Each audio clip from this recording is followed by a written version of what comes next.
반갑습니다. 붓다의 복과 지혜입니다. 오늘은 일체 인간을 구호하려 하면 자신의 지혜가 한층 더 잘한다라는 주제로 이야기를 나누고자 합니다. 부처님께서는 우리 모두가 본래 갖추고 있는 지혜, 즉 자연지를 일깨우는 길을 가르쳐 주셨습니다. 그 지혜는 외부에서 주어진 것이 아닌 우리 마음속에 본래부터 존재하는 힘입니다. 이를 깨닫고 나 자신뿐 아니라 모든 중생을 구원하는 데 힘쓸 때 우리의 지혜는 더욱 빛나게 됩니다. 부처님의 가르침은 말로만 머물러서는 안 됩니다. 보시, 지게, 인욕을 실천하고 다른 이들의 괴로움을 덜어주는 삶을 살아갈 때 비로소 우리는 부처님과 같은 깨달음에 가까워질 수 있습니다. 자신이 가진 작은 물 한 컵이라도 남에게 나누는 마음이 곧 큰 지혜로 이어지듯이 부처님의 가르침을 본받아 일체 중생을 구제하는 길을 함께 걸어가기를 바랍니다. 오늘 이 자리를 통해 우리의 지혜를 더욱 크게 자라게 하고 모든 존재를 위한 참된 이익과 행복을 추구하는 삶을 다짐하는 계기가 되었으면 좋겠습니다. 자, 그럼 일체 인간을 구호하려 하면 자신의 지혜가 한층 더 잘한다. 이 여정을 함께 하여 볼까요? 옛날 부처님께서 여러 제자들과 함께 길을 걷고 계실 때의 일입니다. 한 마을을 지나치려는 순간 부처님은 작은 연못가에서 울고 있는 한 여인을 발견하셨습니다. 그녀는 아이를 안고 울부짖으며 하늘을 향해 기도하고 있었습니다. 부처님은 그녀에게 다가가 조용히 물으셨습니다. 무슨 일로 이렇게 슬퍼하고 있습니까? 여인은 눈물을 닦으며 말했습니다. 부처님, 제 아이가 중병에 걸려 살 수 없게 되었습니다. 어떤 약을 써도 소용이 없고 저는 아무것도 할 수 없어 이렇게 울고 있습니다. 부처님은 고개를 끄덕이시며 말씀하셨습니다. 내가 너를 도와주겠다. 하지만 한 가지 약재가 필요하다. 그것은 죽지 않은 집에서 구할 수 있는 겨자씨이다. 가서 그 씨앗을 구해오면 아이를 살릴 수 있을 것이다. 여인은 그 말을 듣고 즉시 겨자씨를 구하러 마을을 다녔습니다. 그러나 만나는 모든 집마다 이미 죽음을 경험한 가족이 있었습니다. 어느 집도 죽음과 무관하지 않았습니다. 그녀는 마을을 다 뒤졌으나 겨자씨를 구할 수 없었고 점차 부처님의 말씀이 뜻하는 바를 깨닫게 되었습니다. 결국 그녀는 부처님께 돌아와 무릎을 꿇고 눈물을 흘리며 말했습니다. 부처님, 이제 알겠습니다. 죽음은 누구에게나 닥치는 것이며 고통 또한 마찬가지입니다.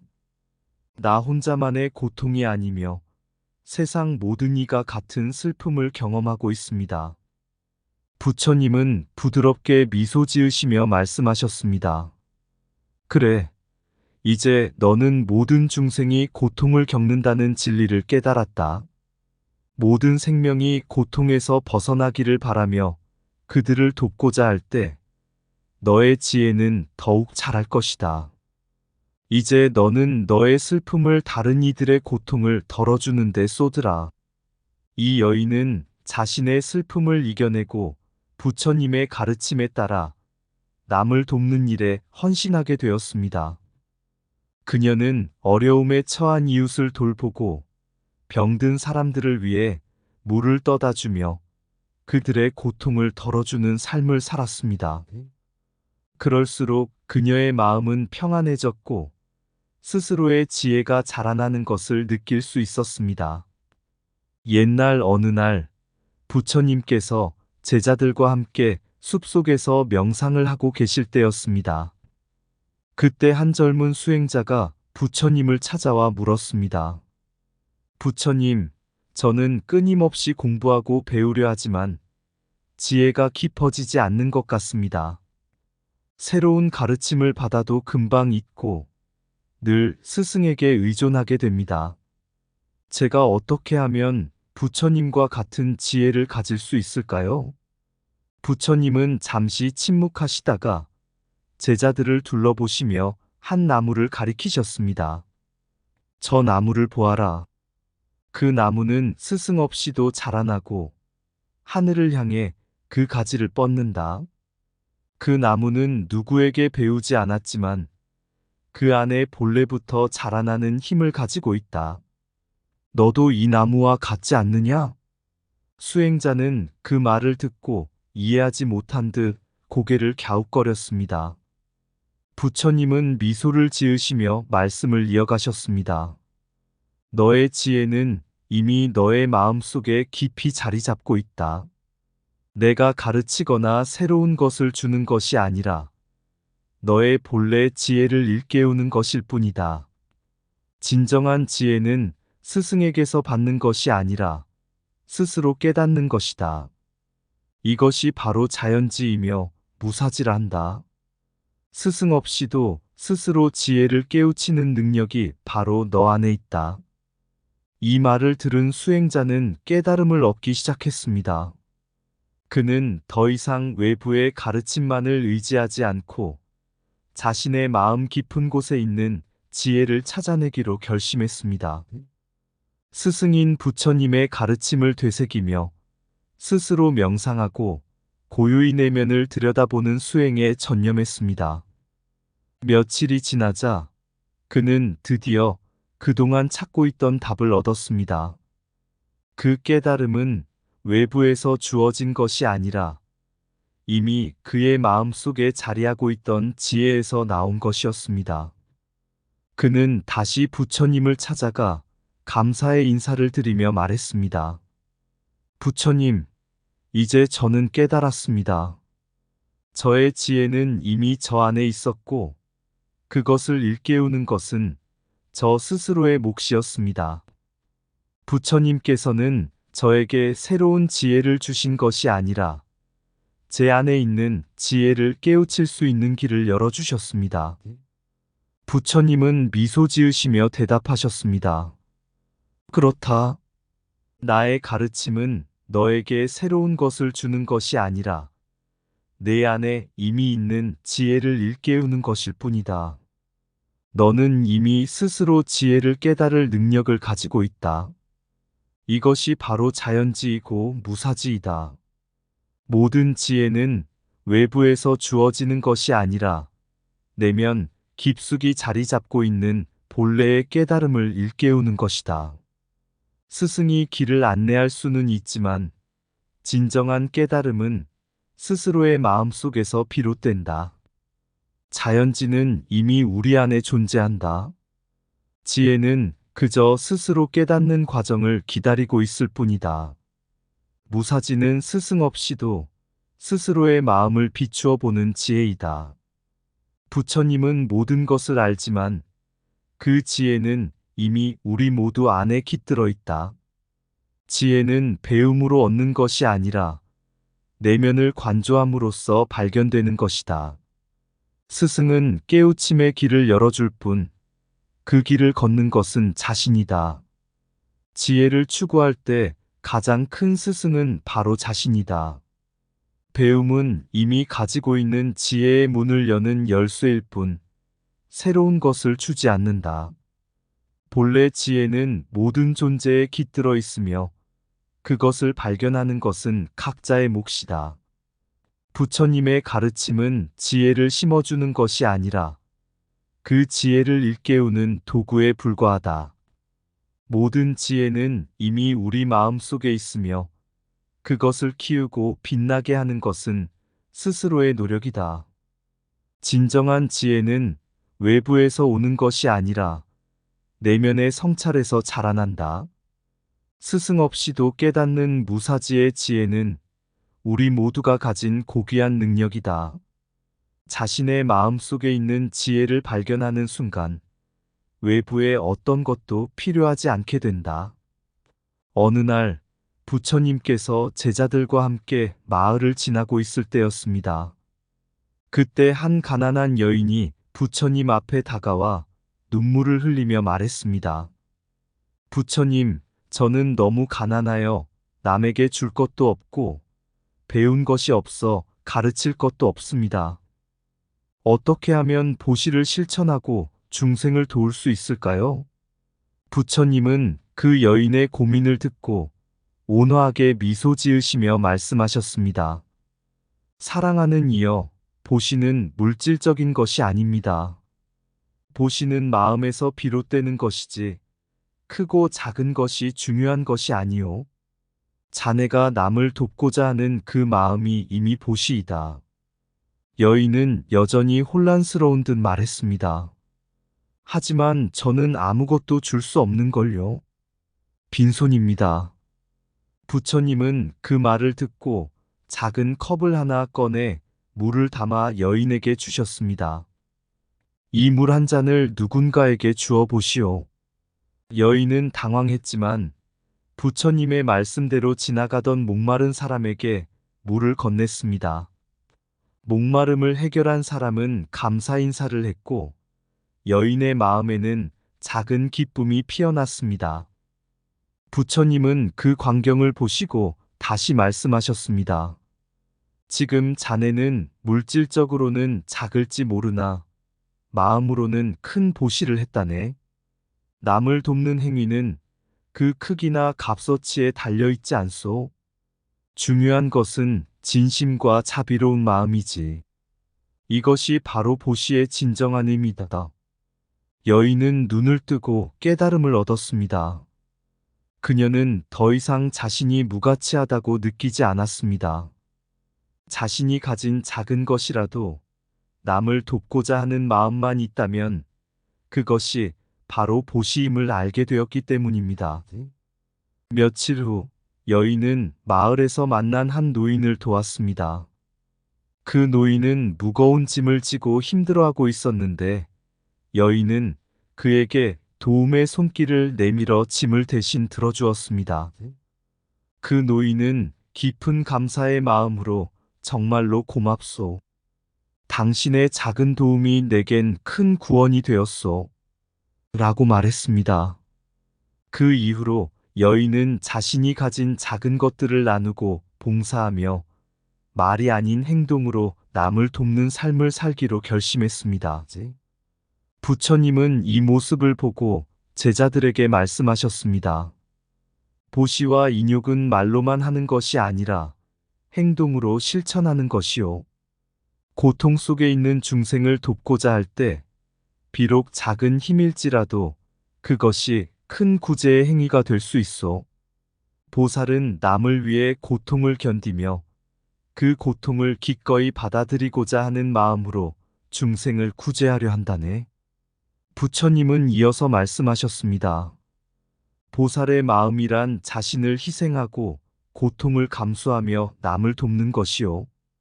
부처님처럼 행하는 삶이란 남을 위해 봉사하고 그 과정에서 고통을 견디는 것에서 비롯되는 것이요. 보시는 마음에서 비롯되며 물질의 크기보다 진심이 중요하다. 작은 행동이라도 자비로운 마음으로 행하면 그것이 진정한 보시이다. 말이 아닌 행동으로 실천하는 것이야말로 참된 지혜이다. 부처님처럼 행하는 삶은 남을 위해 고통을 감수하고도 기꺼이 돕는 것이다. 보살은 스스로의 고통을 넘어 남을 구제하는 큰 마음을 가진 사람이다. 남을 돕는 일은 크고 작음을 따지지 않는다. 중요한 것은 진심으로 베푸는 것이다. 행동으로 봉사하는 것이 곧 불법을 실천하는 것이다. 남에게 한 잔의 물을 주는 작은 행위도 큰 자비로 이어질 수 있다. 진정한 보시란 자신이 가진 것을 나누는 것이 아니라 그 마음을 나누는 것이다. 부처님은 자신의 지혜를 통해 중생의 고통을 이해하고 구제하는 길을 보여주신다. 보살의 마음은 남을 위해 자신의 행복을 양보하는 큰 자비에서 나온다. 고통을 견디며 중생을 돕는 것이야말로 보살의 실천이다. 말로만 하는 자비는 공허하다. 실천으로 이루어질 때 비로소 빛난다. 행동으로 베푼 자비는 중생의 마음을 구제하고 스스로의 지혜를 키운다. 자신의 고통을 극복하고 남을 돕는 그 순간 진정한 깨달음이 이루어진다. 어느 날 부처님께서는 여러 제자들과 함께 깊은 산속에서 수행을 하고 계셨습니다. 그때 한 젊은 비구가 부처님께 나아와 물었습니다. 세존이시여, 저는 중생을 구원하고 보살의 길을 걷고자 하는 마음, 즉 발심을 했습니다. 그러나 어떻게 중생을 구원할 수 있는 지혜를 얻을 수 있는지 모르겠습니다. 모든 중생이 다 다르고 그들의 고통도 각기 다르니 어떻게 그들의 근기에 맞추어 구제할 수 있겠습니까? 부처님은 고요한 미소를 지으시고 빙그레 웃으시며 말씀하셨습니다. 사랑하는 제자여, 중생을 구제하고자 하는 마음이 바로 첫 번째 단계이니 그대는 이미 보살의 초발심을 이루었다네. 보살의 첫 발심은 모든 중생을 구원하고자 하는 원대한 마음에서 시작되는 것이네. 그러나 중생을 구제하려면 그들의 차이와 고통의 근본을 이해하는 지혜가 필요하다. 부처님께서는 제자들을 데리고 산 아래 마을로 내려가시며 한 노인을 만나셨습니다. 노인은 매우 가난하고 고통스러운 삶을 살고 있었지만 마음은 순수하고 따뜻했습니다. 부처님은 그 노인에게 다가가 물었습니다. 그대는 무엇이 가장 필요하오? 노인은 대답했습니다. 세존이시여, 저는 지금 식량도 없고 몸도 아파 생존하는 것이 힘듭니다. 저는 부처님의 가르침을 따르고 싶지만 이 고통 속에서 어떻게 깨달음을 얻을 수 있을지 모르겠습니다. 부처님은 젊은 제자에게 고개를 돌리시며 말씀하셨습니다. 이 노인의 고통은 그의 몸과 환경에서 비롯된 것이네. 그의 근기에 맞는 구제는 먼저 그를 살릴 수 있는 음식을 주는 것이며 그 다음 그의 마음을 평안하게 하는 것이요. 제자는 즉시 노인에게 음식을 주었고 노인은 음식을 먹으며 조금씩 기운을 차리기 시작했습니다. 부처님은 제자에게 다시 설명하셨습니다. 이것이 바로 처비처지력이라 하네.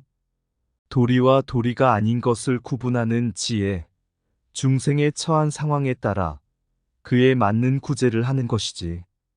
보살은 이처럼 상황을 분별하여 올바르게 중생을 구제해야 하네. 그 후 부처님은 마을의 다른 사람을 찾아갔습니다. 이번에는 한 젊은 여인이 있었는데 그녀는 부유했지만 마음속에 큰 두려움과 불안이 있었습니다. 그녀는 과거의 잘못으로 인해 죄책감에 시달리고 있었습니다. 부처님은 그 여인에게 물었습니다. 그대는 무엇이 가장 두렵소?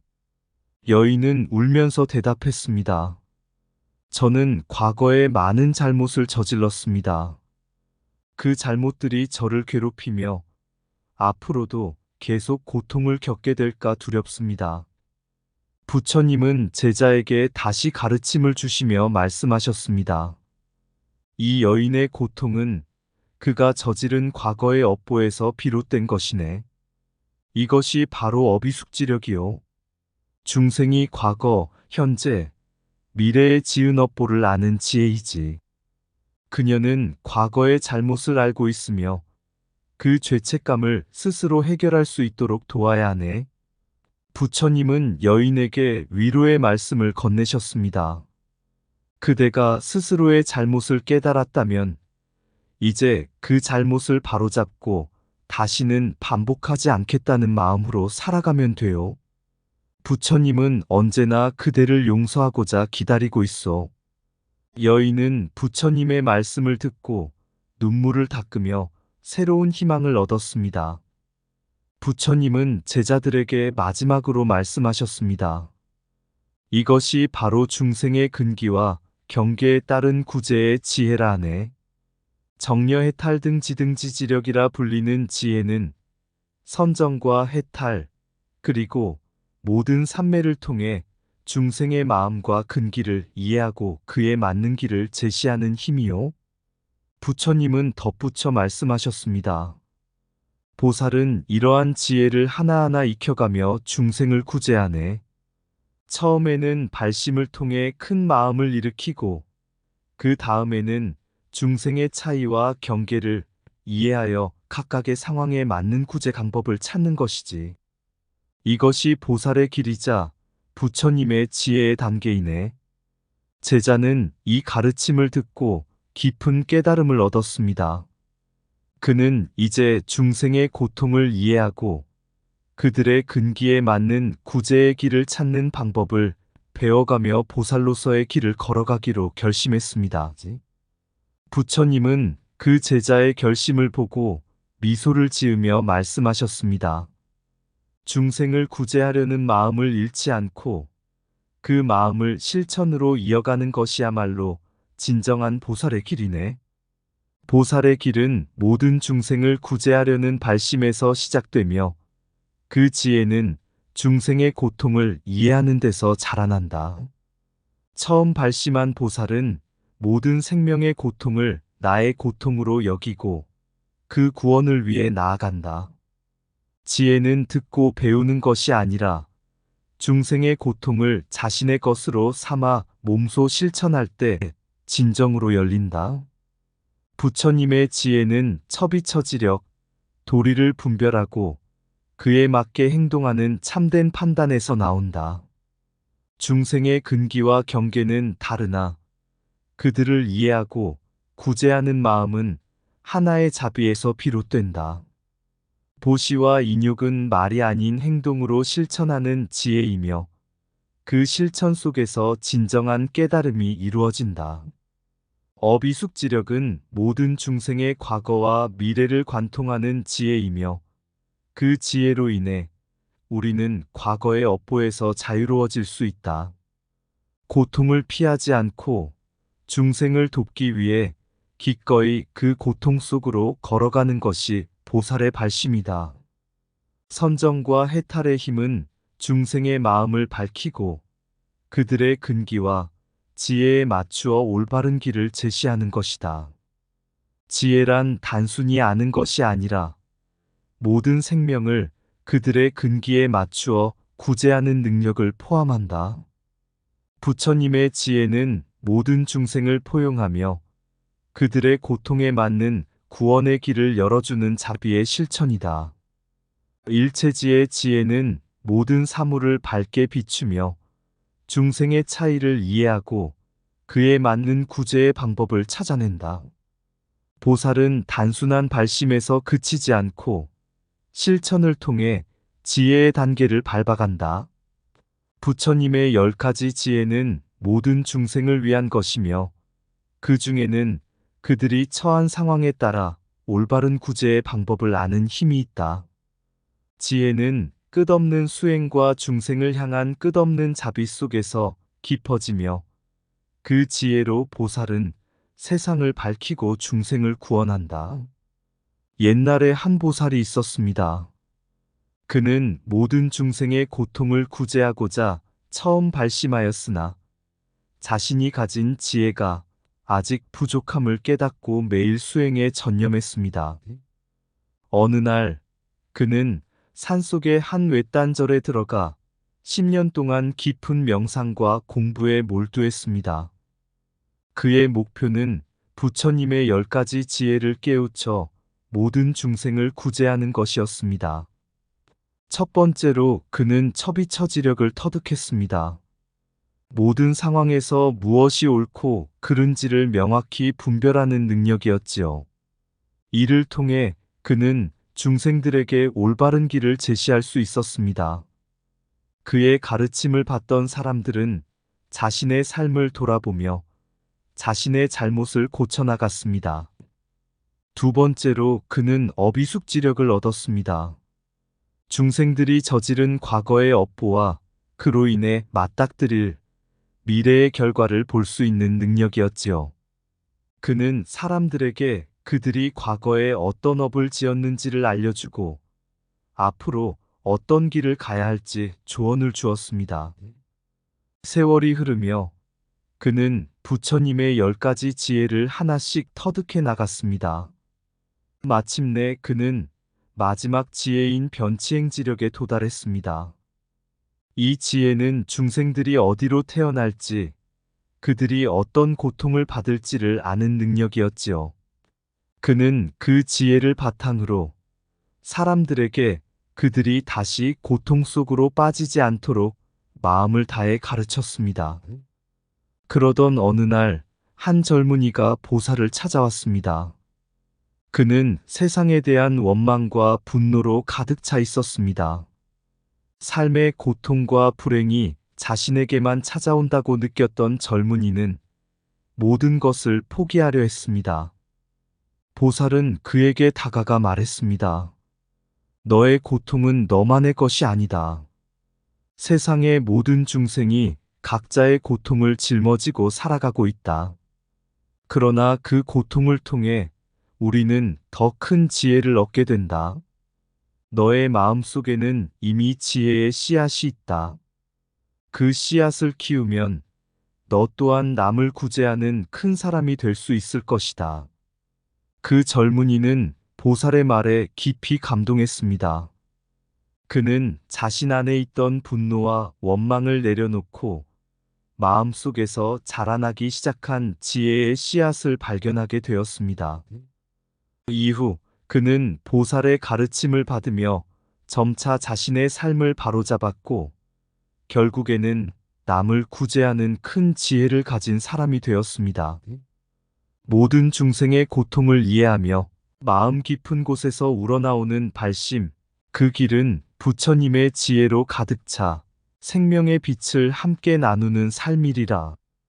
첩이처지 진리의 눈을 뜨고 업이 숙지 과거의 그림자를 알리니 지혜의 씨앗이 땅에 뿌리내려 고통을 덜어주는 연민의 손길. 정려해탈, 해탈의 문을 열어 각기 다른 삶의 길을 조명하며 변치행지, 생명의 무게를 덜어 사람들의 마음에 평화를 심는다. 보시와 인욕, 실천의 길로 나아가 말이 아닌 행동으로 사랑을 전해 고통을 견디며 중생을 품어 보살의 마음으로 세계를 어루만지리. 부처님의 지혜, 우리 안에 있다. 스승의 가르침은 그 길을 안내하니 우리가 함께 나아갈 길은 사랑과 자비로 가득 차리라. 이 길을 걷는 자, 진리의 빛을 보고 모든 중생을 구제하는 그 마음, 하늘과 땅을 아우르는 큰 지혜, 우리의 삶을 비추는 성스러운 길이니. 이상 붓다의 복과 지혜였습니다. 오늘도 복지구족한 날 되세요. 구독과 좋아요는 붓다의 복과 지혜를 밝히는 큰 자비의 등불이 됩니다.